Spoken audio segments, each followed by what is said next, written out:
जय माता दी दोस्तों मित्रों।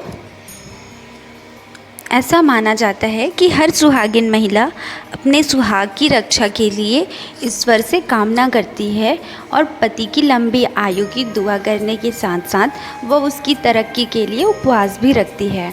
ऐसे में वट सावित्री का व्रत का महत्व बहुत अधिक बढ़ जाता है।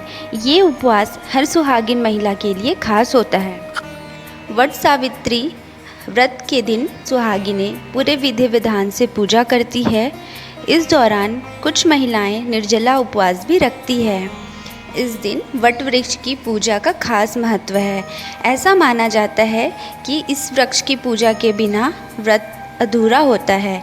धार्मिक मान्यताओं के अनुसार इसमें ब्रह्मा, विष्णु, महेश तीनों देवों का वास होता है। इसीलिए व्रत रखने वाली महिलाओं को तीनों देवताओं का आशीर्वाद प्राप्त होता है। यह उपवास ज्येष्ठ माह के कृष्ण पक्ष की अमावस्या तिथि को रखा जाता है। इस साल वट सावित्री 6 जून गुरुवार के दिन मनाया जाएगा। वट सावित्री के उपवास को वट पूर्णिमा के उपवास के नाम से भी जाना जाता है। इस दौरान सत्यवान और सावित्री की कथा सुने बिना ये व्रत अधूरा माना जाता है। इसी कड़ी में आइए वट सावित्री व्रत की संपूर्ण कथा के बारे में जानते हैं। वट सावित्री व्रत की कथा। पौराणिक मान्यता है कि वट सावित्री व्रत रखने से पति की आयु लंबी होती है और परिवार में सुख समृद्धि बनी रहती है। यही नहीं, अखंड सौभाग्यवती भव का भी आशीर्वाद प्राप्त होता है। ऐसा इसलिए होता है क्योंकि इस दिन जुड़ी पौराणिक कथा प्रचलित है। ऐसा माना जाता है कि मद्र देश में अश्वपति नाम के धर्मात्मा राजा का राज था और उनकी कोई भी संतान नहीं थी।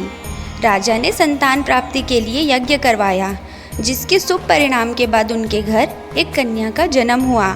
इन्हीं कन्या का नाम उन्होंने सावित्री रख दिया। समय के साथ साथ जब सावित्री बड़ी और विवाह योग्य हुई तो उन्होंने धूम्रसेन के पुत्र सत्यवान को अपने पति के रूप में वरण कर लिया था। बता दें कि सत्यवान के पिता भी राजा ही थे, लेकिन उनका राजपाट छीन गया था, जिसके चलते वे दरिद्रता के साथ जीवन व्यतीत कर रहे थे। सत्यवान के माता पिता की भी आँखों की रोशनी चली गई थी और वह जंगल से लकड़ी काटकर उसे बेचते थे और अपना गुजारा बसारा करते थे। वहीं जब सावित्री और सत्यवान के विवाह की बात चली तब नारद मुनि ने सावित्री के पिता राजा अश्वपति को बताया कि सत्यवान अल्पायु है और विवाह के 1 साल बाद ही उनकी मृत्यु हो जाएगी। नारद मुनि की बात सुनकर सावित्री के पिता ने उन्हें समझाने का बहुत प्रयास किया, लेकिन वह नहीं मानी। अंत में सावित्री का सत्यवान से विवाह हो गया।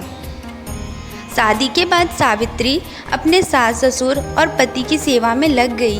फिर एक दिन वो भी आ गया जब नारद मुनि ने जिसका जिक्र किया था वो हो गया, अर्थात सत्यवान की मृत्यु।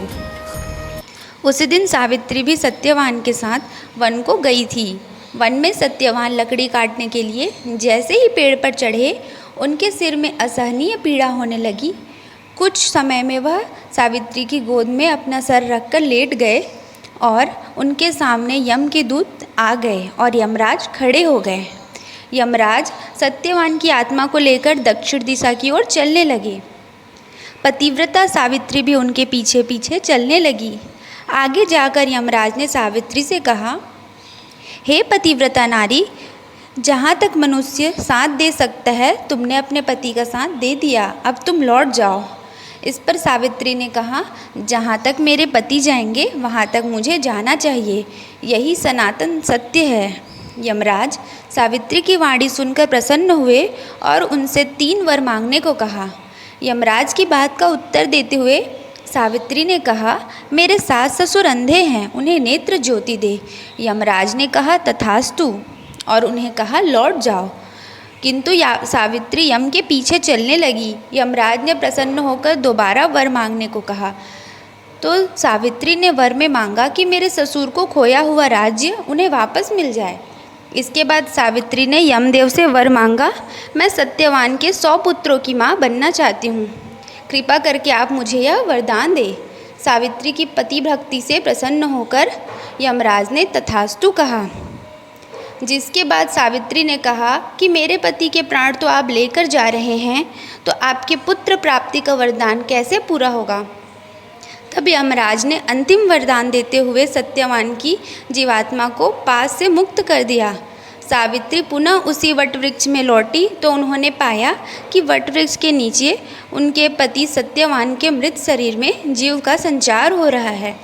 कुछ देर बाद सत्यवान उठकर बैठ गया। उधर सत्यवान के माता पिता की आंखें भी ठीक हो गई और उनका खोया हुआ राज्य वापस मिल गया। तो ये थी कहानी सावित्री की और सत्यवान की।